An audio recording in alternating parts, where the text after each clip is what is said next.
عليكم ورحمة الله وبركاته.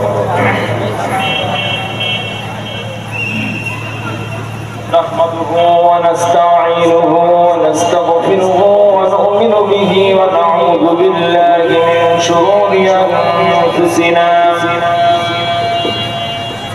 من يهده الله فلا مضل له ومن يضلله فلا هادي له. نشهد أن لا إله إلا الله وحده لا شريك له ونشهد أن محمدا عبده ورسوله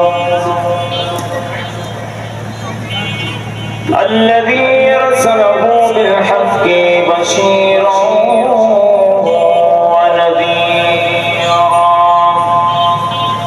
وداعيا إلى الله بإذنه وسراجا وقمرا منيرا.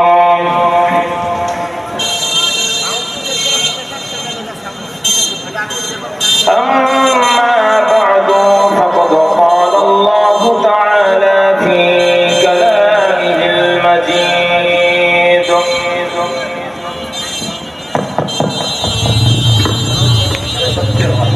والفرقان الحميد.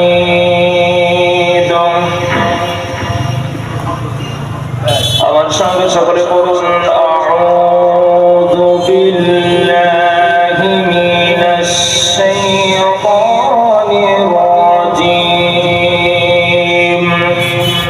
বিসমিল্লাহির রাহমানির রাহিম.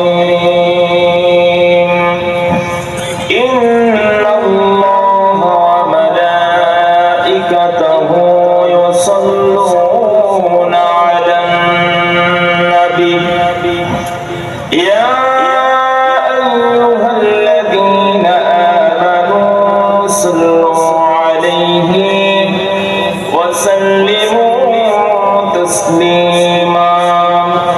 আমরা সকলে দরুদ ইব্রাহিম পড়ি. আল্লাহুম্মা সাল্লি আলা মুহাম্মাদিন ওয়া আলা আলি মুহাম্মাদ ওয়া আলা আলি ইব্রাহিম ইন্নাকা হামিদুম মাজিদ. আল্লাহুম্মা বারিক আলা মুহাম্মাদিন ওয়া আলা আলি মুহাম্মাদ কামা বারাকতা আলা ইব্রাহিম ওয়া আলা আলি ইব্রাহিম ইন্নাকা হামিদুম মাজিদ. বালাগাল উলা বিকামালিহি জামালিহি হাসনাত জামিউ খিসালিহি সাল্লু আলাইহি. আরবের বুকে মক্কার পরে আমিনার যেথায় ঘর. আরবের বুকে মক্কার পরে আমিনার যেথায় ঘর. খোদার করুণা কাউসার হয়ে ঝরছে বারংবার. বালাগাল উলা বিকামালিহি কাশাফাত তুজা বিজামালিহি হাসনাত জামিউ খিসালিহি সাল্লু আলাইহি. আমার একটা স্বপ্ন পূরণ করো ও গো দয়াময়. তোমার পথে চলতে গিয়ে মরণ যেন হয় আমার. তোমার কথা বলতে গিয়ে না পাই যেন ভয়. আমার একটা স্বপ্ন পূরণ করো ও গো দয়াময়. তোমার পথে চলতে গিয়ে না পাই যেন ভয়. আমি অটল যেন থাকতে পারি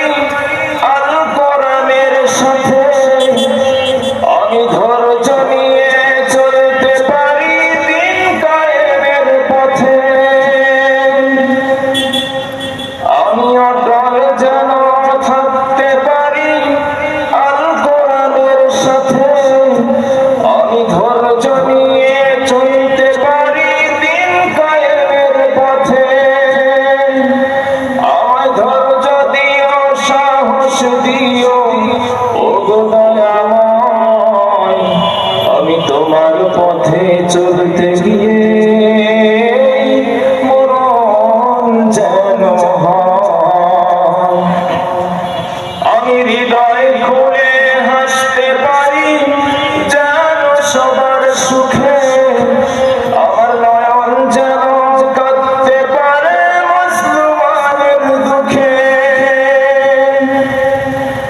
আমি হৃদয় খুলে হাসতে পারি যেন সবার সুখে, আমার নয়ন যেন কাঁদতে পারে মুসলমানের দুঃখে।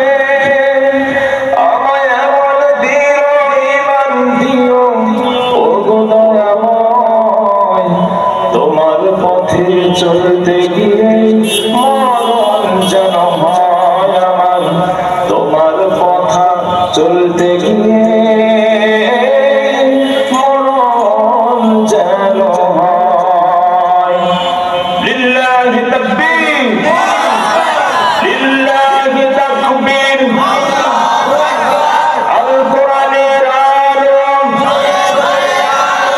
আল হাদিসের আলম,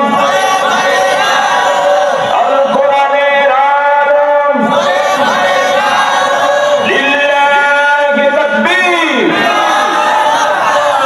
আলহামদুলিল্লাহ, লাখো কোটি শুকরিয়া জানাই সে মহান আল্লাহ জাল্লা শানুহুর দরবারে, যে মহান আল্লাহ জাল্লা শানুহু আজকে আমাদেরকে টেলিগ্রাম বাবুরহাট বক্তারপুর তাফসীরুল ঐতিহাসিক তাফসীরুল কোরআন মাহফিলের আজকে জান্নাতের বাগানে আল্লাহ তাআলা আমাদেরকে উপস্থিত করেছেন, সুস্থ রেখেছেন, সবল রেখেছেন। সেই মহান মালিকের দরবারে আমরা সকলে একসঙ্গে সেই সত্তার দরবারে শুকরিয়া জ্ঞাপন করছি। আমরা সকলে দিল থেকে মহব্বত নিয়ে, ভালোবাসা নিয়ে একসঙ্গে বলছি আলহামদুলিল্লাহ। আবার বলছি আলহামদুলিল্লাহ। লাখ কোটি দরুদ ও সুজুদ বিশ্ব নবী আকাই নামদার তাজদারে মদিনা দুলালে আমিনা সাইয়্যিদুল কাওনাইন সাইয়্যিদুল মুরসালিন জনাব মুহাম্মদুর রাসূলুল্লাহ, সকলে বলুন সাল্লাল্লাহু আলাইহি ওয়াসাল্লাম। আলহামদুলিল্লাহ, সময় খুবই অল্প, লম্বা ভূমিকা নিব না।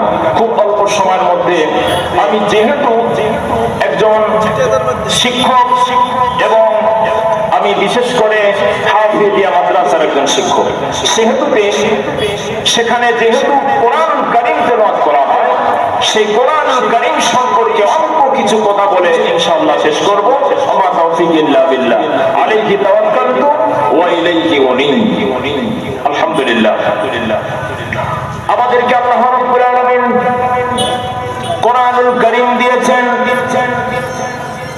আল্লাহ রাব্বুল আলামিন বলেছেন আর-রাহমানু আল্লামাল কুরআন খালাকাল ইনসানা আল্লামাহুল বায়ান। দয়াময় রহমান, তিনি আমাদেরকে দয়া করে কোরআনুল কারীম দিয়েছেন। যদি বলেন সুবহানাল্লাহ। এই পৃথিবীতে আল্লাহ যতটা মানুষকে দয়া করেছেন, সবচাইতে মানুষের জন্য বড় দয়া, বড় করুণা বলেন কোরআনুল কারীম। ঠিক কিনা বলেন? মানুষের জন্য সবচাইতে বড় দয়া, সবচাইতে বড় করুণা হচ্ছেন আল্লাহ পাক আমাদেরকে দয়া করে একটা কোরআনুল কারীম, একটা কিতাব আমাদেরকে দিয়েছেন। জোরে বলেন সুবহানাল্লাহ। আল্লাহ রাব্বুল আলামিন তিনি বলেছেন এই কোরআন ছাড়া মানুষের জীবনটা একেবারে বিফল, মানুষের জীবনের কোনো অস্তিত্ব নাই। এই কোরআন ছাড়া মানুষের মানব জীবনকে খুঁজে পাওয়া খুবই কষ্টকর। কোরআন ছাড়া গোটা পৃথিবীর কোনো অস্তিত্ব থাকে না, কারণ আল্লাহ পাক রব্বুল আলামিন এই কোরআনুল কারীম নাযিল করে দিয়েছেন। দেখুন, এই কোরআনের মতো একটা কিতাব আল্লাহ পাক রব্বুল আলামিন চ্যালেঞ্জ দিয়েছেন অনেকবার, এবং তিনি বলেছেন, শুরুতেই বলে দিয়েছেন, আমি এমন একটি কিতাব নাযিল করেছি যে কিতাবের মধ্যে কোনো সন্দেহ নাই। কি নাই বলেন? কোন রকম সন্দেহ নাই। আল্লাহ পাক রব্বুল আলামিন বলছেন এই পৃথিবীতে মানুষ রচিত যতগুলো গ্রন্থ লেখা হয়েছে, মানুষের তৈরি করা যত গ্রন্থ রচনা করা হয়েছে, লিপিবদ্ধ করা হয়েছে, তার ভিতরে সবচাইতে শ্রেষ্ঠ কিতাব হলো কোরআনুল কারীম।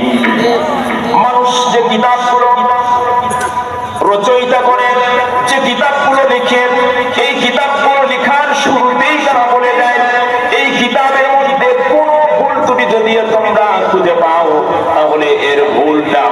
পরবর্তীতে জানিয়ে দিবেন, পরবর্তীতে আমরা সংশোধন করার চেষ্টা করব, ঠিক কিনা বলেন? এই কথা বলে অর্থাৎ লেখকটা প্রথমেই নিজের দুর্বলতা দিয়ে শুরু করে তার কিতাব, ঠিক কিনা বলেন? নিজের দুর্বলতা স্বীকার করে নিয়ে তার কিতাবটা লিপিবদ্ধ করে। কিন্তু আল্লাহ পাক রব্বুল আলামিন এমন একটি কিতাব নাযিল করেছেন যে কিতাবের শুরুতেই আল্লাহ পাক নিজের প্রশংসা দিয়ে শুরু করেছেন। জোরে বললেন সুবহানাল্লাহ। আমার কথা বুঝতে পারছেন তো?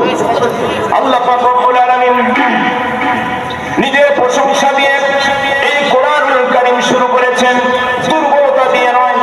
আল্লাহ পাক রব্বুল আলামিন প্রথমেই বলছেন যালিকাল কিতাবু লা রাইবা ফীহি হুদাল লিল মুত্তাকিন। আল্লাহ পাক রব্বুল আলামিন বলেন এই সেই কিতাব যে কিতাবের মধ্যে কোনো সন্দেহের অবকাশ নাই। জোরে বলেন আল্লাহু আকবার। কোনো সন্দেহ নাই, সন্দেহের অবকাশ নাই। তোমরা কেউ এই কিতাবকে সন্দেহ করতে পারবে না। আর প্রত্যেকটি মানুষ তার কিতাব লিপিবদ্ধ করার শুরুর আগেই সে প্রথমেই বলে দেয় যে আমার কিতাবের মধ্যে ভুল থাকতে পারে, ঠিক কিনা বলেন? নিজের দুর্বলতা দিয়ে শুরু করে, অথচ আল্লাহ পাক রব্বুল আলামিন এই কিতাব শুরু করে দিয়েছেন তার প্রশংসা দিয়ে। জোরে বলেন সুবহানাল্লাহ। আল্লাহ পাক কোরআনের শুরুতে প্রথম সূরা সূরাতুল ফাতিহার শুরুতে বলেছেন আলহামদুলিল্লাহি রাব্বিল আলামিন। আল্লাহ পাক রব্বুল আলামিন বলেছেন সমস্ত প্রশংসা সেই মহান মুনিবের যিনি আসমান জমিনের একচ্ছত্র মালিক। জোরে বলেন সুবহানাল্লাহ। তাহলে আল্লাহ পাক রব্বুল আলামিন এই কিতাব তার প্রশংসা দিয়ে শুরু করে দিয়েছেন। জোরে বলেন সুবহানাল্লাহ। এই পৃথিবীতে অনেক নরধম, অনেক পশু, অনেক নাস্তিক মুরতাদ এই পৃথিবীতে জন্মগ্রহণ করেছেন। কোন নাস্তিক, কোন মুরতাদ তাদের জীবনে কখনো কোনোদিন বলে নাই এই কিতাব মানুষের তৈরি, মানুষের লেখা। কেন বলে নাই? যখনই তারা বলবে এই কিতাবটা আসমানি কিতাব নয়, এই কিতাব আল্লাহ পাকের নাজিলকৃত কোনো কিতাব নয়, যদি এই কথা কোন নাস্তিক মুরতাদ বলে তাহলে তাকে সঙ্গে সঙ্গে তখনই বলা হবে এইরকম একটা লিখে দেখাও, ঠিক কিনা বলেন?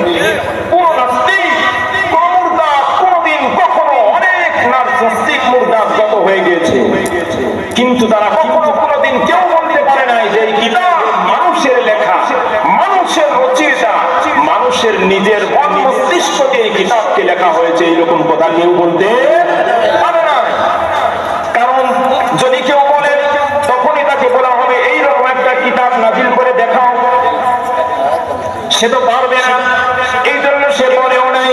অথচ আল্লাহ পাক রব্বুল আলামিন আজ থেকে ১৫০০ বছর আগে চ্যালেঞ্জ করেছেন। আল্লাহ পাক রব্বুল আলামিন বলছেন ওয়া ইন কুনতুম ফি রাইবিন মিম্মা নাযালনা আলা আবদিনা ফাতু বিসূরাতিন মিন মিসলিহি ওয়াদউ শুহাদাআকুম মিন দুনিল্লাহি ইন কুনতুম সাদিকিন। আল্লাহ পাক রব্বুল আলামিন বলেছেন হে মুহাম্মদ সাল্লাল্লাহু আলাইহি ওয়াসাল্লাম, আমি আপনার উপরে যে কিতাবটা নাযিল করে দিয়েছি এই কিতাবের ব্যাপারে মানুষ কি সন্দেহ প্রকাশ করে, তারা কি বলে এই কিতাবটা মানুষের লেখা কিতাব, তাহলে তুমি তাদেরকে বলে দাও তোমরা ছোট্ট একটি কিতাব আনয়ন করে দেখাও। ফাতু বিসূরাতিন মিন মিসলি, সূরা আল ইমরানের মতো নয়, সূরা বাকারার মতো বৃহৎ সূরা নয়, সূরা আরাফের মতো অনেক বড় সূরা নয়। ফাতু বিসূরাতিন মিন মিসলি, ছোট্ট একটা সূরা নাযিল করে তোমরা দেখাও দেখি। কিয়ামত হয়ে যাবে, একটা সূরাও কেউ নাযিল করে কেউ লিপিবদ্ধ করে দেখাতে কেউ পারবে না। আল্লাহ চ্যালেঞ্জ দিয়েছেন। আল্লাহ পাক রব্বুল আলামিন এরপরে বলছেন এই কিতাবটা এমন একটি কিতাব, এর ভাষা, এর মাধুর্য, এর লালিত্য, এর রচনা শৈলী আল্লাহ পাক রব্বুল আলামিন এমন সুন্দর করে নাযিল করেছেন। আল্লাহ পাক রব্বুল আলামিনের পক্ষ থেকে আল্লাহ রাসূল বলেছেন আমি যখন কোরআনুল কারীম তেলাওয়াত করছিলাম এক সময় ওই রাস্তা দিয়ে জিনেরা যাচ্ছিল, একদল জিন এই কোরআনুল কারীমের তেলাওয়াত শুনে তারা বলে ফেললো ইয়াহদি ইলার রুশদি ফাআমান্না বি ওয়ালান নুশরিকা বিরাব্বিনা আহাদা। আমরা এমন একটি কিতাব শুনেছি যে কিতাব ইতিপূর্বে আমরা কখনো কোনোদিন শুনি নাই। এই কিতাবের মতো এত মধুর কিতাব আর কখনো শুনি নাই। ওই জিনগুলো বিশ্বনবীর হাতে হাত দিয়ে ইসলাম কবুল করে নিল। ধরে বলেন সুবহানাল্লাহ। এই কিতাবটা বলে এমন একটি কিতাব, সেই কিতাব পড়ানো হয় এই মাদ্রাসাগুলোতে, ঠিক কিনা বলেন? পৃথিবীতে অনেক শিক্ষা আছে, কোরআন ছাড়া পৃথিবীর সমস্ত শিক্ষা, এগুলোকে ডক্টর শহীদুল্লাহ, আল্লাহ তাকে জান্নাত নসিব করুন। আপনারা আমরা অনেক লেখা তার পড়েছি না? আমরা আমাদের ক্লাসে পড়েছি। ডক্টর শহীদুল্লাহ বলতেন বিভিন্ন সেমিনারে গিয়ে, তিনি বক্তৃতা দিতে গিয়ে বক্তাদের লক্ষ্য করে বলতেন যে আমি যে কথাগুলো বলছি এই কথাগুলো শ্রোতাদের উদ্দেশ্য করে বলছি না। আমি যে কথাগুলো বলছি এই কথাগুলো বর্তমান আমার আশেপাশে যারা বসে আছেন জ্ঞানী মানুষ তাদেরকে লক্ষ্য করে বলছি। আপনি যত বড় পণ্ডিত হন না কেন, যত বড় শিক্ষিত হন না কেন, পৃথিবীর সমস্ত শিক্ষা আপনার ভিতরে নিয়েছেন, কিন্তু আপনার ভিতরে কোরআনের শিক্ষা নাই। আপনি জ্ঞানী, তবে মূর্খ জ্ঞানী। একথা কে বলতেন? ডক্টর শহীদুল্লাহ কথা বলতেন। আপনারা জ্ঞানী বটে, কিন্তু মূর্খ জ্ঞানী। কোরআনের জ্ঞান ছাড়া পৃথিবীর সমস্ত জ্ঞানকে মূর্খ জ্ঞান বলা হয়েছে। কোরআনের জ্ঞান যদি আপনার ভিতরে আমার ভিতরে না থাকে, তাহলে এই পৃথিবীতে আমরা কখনো হক বাতিলকে চিনতে পারবো না, ভালো মন্দকে পার্থক্য করতে পারবো না। আল্লাহ পাক রব্বুল আলামিন এই কোরআনের আরেকটি জন্য নাম দিয়েছেন ফুরকান। কি দিয়েছেন বলেন? কোরআনের অনেকগুলো নাম রয়েছে, তার মধ্যে একটা নাম হচ্ছে ফুরকান, অর্থাৎ সত্য মিথ্যার পার্থক্যকারী কোরআনুল কারীম। আল্লাহ পাক রব্বুল আলামিন এই কোরআনকে নাজিল করে দিয়েছেন হক এবং বাতিলকে পার্থক্য করে দেওয়ার জন্য। যদি বলেন সুবহানাল্লাহ। এই কোরআনুল কারীমকে যদি জিজ্ঞাসা করেন, কোরআন তুমি এই পৃথিবীতে আসার আগে কোথায় ছিলে, তোমার বাড়ি কোথায় ছিল, কোরআনকে যদি আপনি জিজ্ঞাসা করে দেন, কোরআন নিজেই তার নিজের উত্তর দিয়ে দিয়ে বলবেন বাল হুয়া কুরআনুম মাজিদুন ফি লাওহিল মাহফুজ। কোরআন বলবেন আমি ছিলাম অতি মর্যাদা সম্পূর্ণ লাওহে মাহফুজে, আল্লাহ পাক আপনাকে আমাকে সংরক্ষিত করে রেখেছিলেন। আমি ছিলাম লাওহে মাহফুজে, আল্লাহ পাক রব্বুল আলামিন আমাকে এই পৃথিবীতে নাজিল করেছেন। কোরআনকে যদি বলেন কোরআন এই পৃথিবীতে নাজিল হয়েছে বুঝলাম, তাহলে কোন মাসে তুমি নাজিল হয়েছিলে? এই জিজ্ঞাসা যদি আপনি কোরআনকে বলেন কোরআন তুমি কোন মাসে নাজিল হয়েছিলে, কোরআনকে যদি আপনি জিজ্ঞাসা করেন, কোরআন নিজেই তার নিজের উত্তর দিয়ে বলবেন। আল্লাহ পাকের পক্ষ থেকে বলবেন শাহরু রমাদানাল্লাযী উনজিলা ফীহিল কুরআনু হুদাল লিন-নাসি ওয়া বায়্যিনাতিন মিনাল হুদাই ওয়াল ফুরকান। এই কোরআন বলবেন আল্লাহ পাক রব্বুল আলামিন মাহে রমজানের পবিত্র মাসে আমাকে নাজিল করেছেন। যদি বলেন সুবহানাল্লাহ। কোরআনকে যদি বলেন কোরআন বুঝলাম তুমি লাওহে মাহফুজে ছিলে, তোমাকে রমজান মাসে নাজিল করা হয়েছে বুঝলাম, তুমি রাতে এসেছো না দিনে এসেছো, তোমাকে নাজিল রাতে করা হয়েছে না দিনের বেলা নাজিল করা হয়েছে। কোরআনকে যদি জিজ্ঞাসা করেন, কোরআন নিজের থেকে তার নিজের উত্তর দিয়ে বলবেন ইন্না আনজালনাহু ফি লাইলাতিল কদর। কোরআন তখন বলে দিবেন আল্লাহ পাক রব্বুল আলামিন রাতের বেলা, সেই সম্মানিত রাতে আল্লাহ পাক আমাকে এই পৃথিবীতে নাজিল করেছেন। ধরে বলেন সুবহানাল্লাহ। এই কোরআনকে যদি বলেন কোরআন বুঝলাম তুমি রাতের বেলা এসেছো, তোমাকে রমজান মাসে নাজিল করা হয়েছে, কিন্তু কেন তোমাকে এই পৃথিবীতে নাজিল করা হলো, এর কারণ কি, এর হাকিকত কি, কি কারণে তোমাকে এই পৃথিবীতে নাজিল করা হয়েছে, কোরআনকে যদি আপনি জিজ্ঞাসা করে দেন, কোরআন তার নিজের উত্তর দিয়ে বলবেন কিতাবুন আনজালনাহু ইলাইকা লিতুখরিজান নাসা মিনাজ যুলুমাতি ইলান নূর। আল্লাহ পাক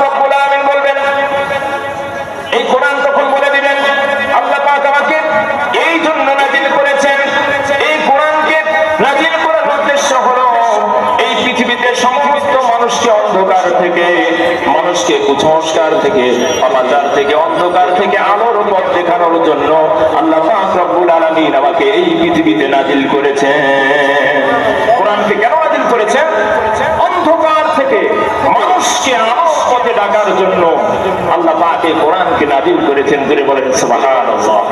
বসে না থেকে সকলে একটু জিকির করি, লা ইলাহা ইল্লাল্লাহ, লা ইলাহা ইল্লাল্লাহ, লা ইলাহা ইল্লাল্লাহ, লা ইলাহা ইল্লাল্লাহ, লা ইলাহা ইল্লাল্লাহ, সুবহানাল্লাহ ওয়ালহামদুলিল্লাহ, লা ইলাহা ইল্লাল্লাহ, সুবহানাল্লাহ ওয়ালহামদুলিল্লাহ,